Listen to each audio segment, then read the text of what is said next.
Welcome to second series of pathology. तो आज हम लोग देखने वाले हैं जनरल पैथोलॉजी के बारे में। एक्चुअली मैंने बताया था कि जो सिस्टमेटिक पैथोलॉजी और जो जनरल पैथोलॉजी है उसके बारे में आज हम लोग देखने वाले हैं। सिस्टमेटिक पैथोलॉजी जो है उसको नहीं बताएंगे। मैंने आज जो इस वीडियो में बताने वाला हूँ वो है जनरल पैथोलॉजी। सो जनरल पैथोलॉजी जो होता है उसमें मैंने क्या बताया था कि जो हम लोग बॉडी की किसी भी मतलब ऐसा प्रॉब्लम, ऐसा एब्नॉर्मलिटीज़ जो बॉडी की ऑल ओवर द बॉडी कहीं पर भी मिल सकता है हम लोग को, उसको हम लोग क्या बोलेंगे, उसको हम लोग बोलेंगे जनरल पैथोलॉजी। ठीक है, उसकी स्टडी को जनरल पैथोलॉजी बोलेंगे। तो एक्चुअली होता क्या है उसको हम लोग देखते हैं। देखिए यहाँ पे क्या है कि ये सेल एडेप्टेशन और इंजरी, सेल एडेप्टेशन और इंजरी। देखिए एक्चुअली जब हमारे बॉडी में कहीं इंजरी होता है, ठीक है, हमारे बॉडी में अगर कहीं इंजरी होता है तो ये दो तरह के हो सकते हैं। एक तो रिवर्सिबल हो सकते हैं और एक इरिवर्सिबल हो सकते हैं। तो ध्यान रहे कि जो रिवर्सिबल होता है वो क्या है कि मान लेते हैं कि कोई स्ट्रेस आ रहा है, जैसे कि कोई स्ट्रेस या कोई इंजरी हुआ है। अब उसको वो स्ट्रेस या इंजरी को अगर हम लोग ख़त्म कर देते हैं या हटा देते हैं, जो कॉज ऑफ जो इंजरी है उसको हम लोग हटा देंगे तो फिर से नॉर्मल हो जाएगा।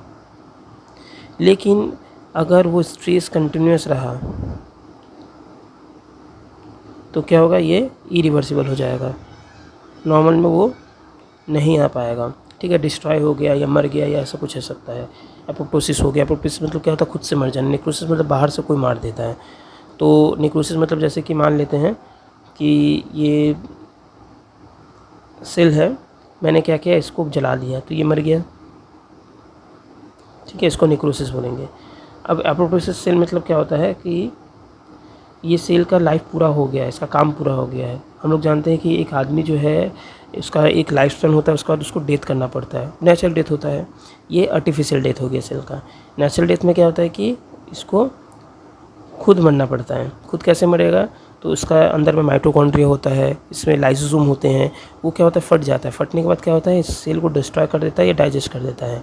ठीक है, तो इसमें कोई इन्फ्लेमेशन कुछ भी देखने को नहीं मिलेगा, जबकि नेक्रोसिस में इन्फ्लेमेशन के साथ साथ हम लोग को जो है आसपास के जो टिश्यू उसमें इफेक्ट देखने को भी मिलेगा। जबकि एपोप्टोसिस में सिर्फ सिंगल डेथ होता है, इसलिए ये सिंगल सेल में होता है, जबकि नेक्रोसिस एक सेल में नहीं होता है, उसमें टिश्यू इन्वॉल्व होते हैं। टिश्यू का एक पोर्शन या मल्टीपल सेल जो है एट ए टाइम इन्वॉल्व होते हैं। तो मैंने जो बताया ये जो रिवर्सिबल है इसके बारे में आज बताने जा रहा हूँ। रिवर्सिबल मतलब क्या होता है, अडेप्ट करना खुद को। हम लोग क्या करते हैं, जैसे कि हम लोग ठंडा से गर्म जगह में जा रहे हैं, जैसे हॉट से अगर कोल्ड जगह में जाएंगे तो हम लोग अपने आप को क्या करेंगे, अडेप्ट करेंगे। तो अडेप्ट मतलब ये तो नहीं कि हम लोग मर जा रहे हैं, हम लोग क्या करेंगे, अडेप्ट कर रहे हैं। फिर हम लोग जब वापस आएंगे तो क्या होगा, फिर से हम लोग क्या करेंगे, अपने नॉर्मल पोजीशन पे आ जाएंगे। तो ये हो गया रिवर्सिबल। तो इसी तरह से सेल एडेप्टेशन एंड इंजरी, इसमें ये बताया गया कि नॉर्मल सेल जो है इसमें स्ट्रेस मिल रहा है। ठीक है, स्ट्रेस मतलब किस तरह से मिल रहा है, देखिए एक नॉर्मल स्ट्रेस मिल रहा है, एक इंजरियस स्टिमुलस मिल रहा है। स्ट्रेस मतलब मैंने बताया कि जो डिमांड फंक्शन वो चेंज होना। जैसे कि हम लोग अगर कोल्ड रीजन में जा रहे हैं तो वो इंजरी थोड़ी है, वो क्या स्ट्रेस है, हम लोग को स्ट्रेस बढ़ रहा है। तो बॉडी उस हिसाब से काम करेगा जिससे कि नॉर्मल इक्विलिब्रियम को मेंटेन किया जा सके। तब नॉर्मल सेल जो है ये स्ट्रेस है, अगर ये स्ट्रेस आता है तो क्या होगा, हमारा बॉडी अडेप्ट करने का कोशिश करेगा। अडेप्ट किस तरह से करेगा, या तो वो अपने सेल का साइज बढ़ाएगा या तो अपने सेल का जो नंबर है वो बढ़ाएगा। इस तरह से ये क्या कर सकता है, अडेप्टेशन कर सकता है। या एक टाइप का सेल जो है दूसरे टाइप के सेल में बदल जाएगा बेस्ड ऑन ये डिमांड। मान लेते हैं कि हमारा जो स्टोमक सेल है उसका काम ज़्यादा, एक एग्जांपल के लिए बोल रहा हूँ, स्टोमक सेल का काम ज़्यादा है तो उसके आसपास में कोई दूसरा टाइप का सेल है, मतलब तो बहुत तरह का सेल होता है, उसमें कोई एक स्पेसिफिक सेल का काम जो है ज़्यादा है। तो क्या होता है कि उसके आसपास का जो सेल है उसके फंक्शन को सपोर्ट करने के लिए वो क्या करेंगे, खुद भी उसी के जैसा बन जाएंगे। तो इसमें क्या हो गया, ट्रांसफॉर्मेशन हो गया, मतलब एक तरह का जो टिश्यू है वो दूसरे तरह का टिश्यू में चेंज हो जा रहा है, बदल जा रहा है। क्लियर है, तो इसको हम लोग बोलेंगे क्या, ट्रांसफॉर्मेशन। और एट्रोपी, एट्रोपी मतलब साइज़ का छोटा हो जाना है। साइज़ छोटा भी हो सकता है, बड़ा जिस तरह से हो सकता है, छोटा भी हो सकता है। मान ली तो उसका काम नहीं आ रहा है तो वो छोटा हो गया, एट्रोपी हो गया। और failure to adapt, failure to adapt मतलब क्या होता है कि सेल इंजरी, मतलब मान लेते हैं कि स्ट्रेस जो है, अब ये अडेप्शन हो सकता है, उसका पास ऑप्शन है। अब मान लेते हैं कि अडेप्शन नहीं हो पाया, ऐसा भी हो सकता है कि वो अडेप्ट नहीं कर पाया, उसका पास वो फंक्शन नहीं है, तो तब क्या होगा, ये सेल जो है इंजर्ड हो जाएगा, सेल में इंजरी होने लगेगा।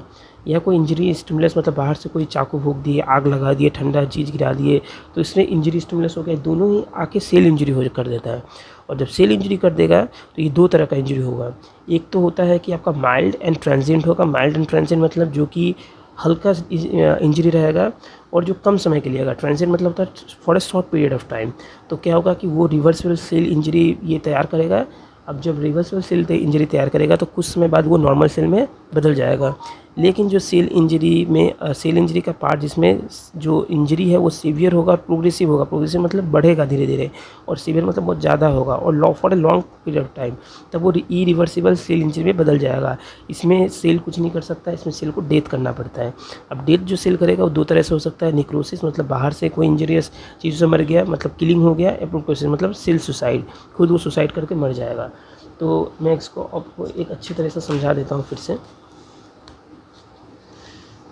देखिए, मैंने बताया कि ये हमारा नॉर्मल सेल है। अब यहाँ पर क्या है कि कोई एक स्ट्रेस आता है, तो स्ट्रेस आने के बाद क्या होगा, या तो सेल जो है अपने आप को अडेप्ट करेगा, या तो सेल अडेप्ट नहीं करेगा तो इंजरी कर लेगा अपने आप को, सेल में इंजरी हो जाएगा। अब जो अडेप्ट कर रहा है, अडेप्ट क्या क्या हो सकता है, तो इसका कुछ टर्म है, आप देख के रखिए। हाइपरट्रॉपी, हाइपरप्लेशिया, मेटाप्लेशिया, एट्रोपी, ये सब कुछ एडेप्टेशन है। एडेप्टेशन मतलब किसी में सेल का साइज़ बढ़ जा रहा है, किसी में सेल का साइज़ छोटा हो जा रहा है, किसी में सेल एक चीज़ से दूसरी सेल में बदल जा रहा है, किसी में सेल का डिवाइड हो जा रहा है बेस्ड ऑन डिमांड, ठीक है ना। अब क्या है कि जैसे कि एट्रोपी में क्या है, सेल का फंक्शन डिक्रीज़ हो जा रहा है, मतलब ऐसा कुछ कंडीशन हुआ कि सेल का फंक्शन हमें नहीं चाहिए तो एट्रोपी हो जाएगा।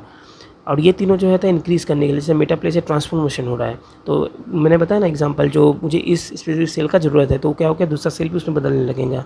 और हाइपरट्रॉपी हाइपरप्लेसिया में क्या होता है, इन दोनों में एक में सेल का साइज़ बड़ा होता है और एक में सेल का साइज़ क्या होता है, सेल का साइज़ नहीं, सेल का जो नंबर है वो बढ़ता है। तो दोनों में क्या है, इंक्रीज इन फंक्शन को बढ़ रहा है।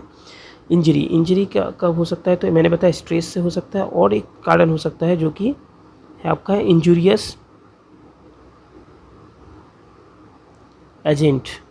इंजूरियस एजेंट मतलब हीट, थर्मल, कुछ भी हो सकता है, केमिकल, इलेक्ट्रिसिटी, ये इंजूरियस। अब इंजरी करेगा, इंजरी करने से दो चीज़ हो सकता है, ठीक है ना। अब देखिए, अगर वो माइल्ड रहेगा, ट्रांजिएंट रहेगा, ट्रांजिएंट मतलब कुछ समय के लिए रहेगा, तो रिवर्सिबल होगा।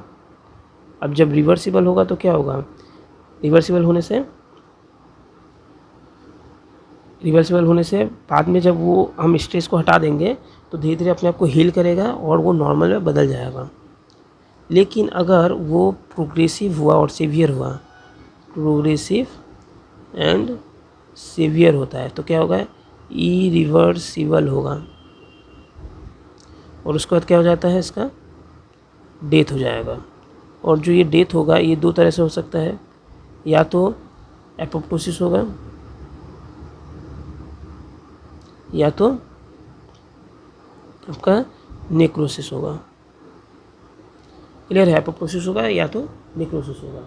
इन चीज़ों को याद रखना है अच्छे से। एपोप्टोसिस मतलब खुद से मर जाना, मतलब सुसाइड कर लेना बोल सकते हैं शॉर्ट में, और एपोप्टोसिस मतलब किल करना, बाहर से कोई आके उसको मार दे रहा है। अब मान लेते मैं थोड़ा एपोप्टोसिस को रियल लाइफ से जोड़ रहा हूँ। मान लेते हमारे पास बहुत ज़्यादा इंजरियस हुआ, मुझे बहुत ज़्यादा इंजरियस होगा तो मुझे बहुत ज़्यादा दर्द होगा। ऐसा भी होगा कि मैं कुछ काम नहीं कर पाऊँगा, मुझे बहुत ज़्यादा दर्द होगा, प्रॉब्लम फेस करना पड़ेगा। तो ऐसा मन में आएगा मेरा कि मैं अपने आप को सुसाइड कर लूँ, जिससे कि मुझे जो भी दर्द हो रहा है इससे छुटकारा मिल जाएगा। तो वही चीज़ होता है कि एपोप्टोसिस हो सकता है। या तो ये हो सकता है कि जब ओल्ड एज होता है जैसे हम लोगों का, तो हम लोग में क्या है, परेशानी बढ़ता है, तो लास्ट में क्या होता है, कुछ ना कुछ फंक्शन बंद हो गया या कोई एक प्रॉब्लम से क्या होता है कि हम लोग सुसाइड करने का मन करता है ओल्ड एजेस में, तो एपोप्टोसिस हो गया। नेक्रोसिस मतलब क्या होता है कि बाहर से कोई मार देना, मतलब उसका मरने का कोई इच्छा नहीं था लेकिन बाहर से कोई आके उसको किल कर दिया, वो इंजरियस किया, हाँ कुछ भी एक कंडीशन कर दिया, तो उससे क्या हो गया, किल हो गया। तो ये आपको समझ में आ गया होगा ये एडेप्टेशन किस तरह से हो रहा है। तो ये था आज बेसिक एडेप्टेशन, किस तरह से हम लोग का सेल अडेप्ट करेगा या किस पाथवे को फॉलो करेगा, मतलब ये एक्चुअली इंजरी या स्ट्रेस को किस तरह से हमारा बॉडी रिस्पॉन्स करता है उसके बारे में मैंने आज बताया। Thank you.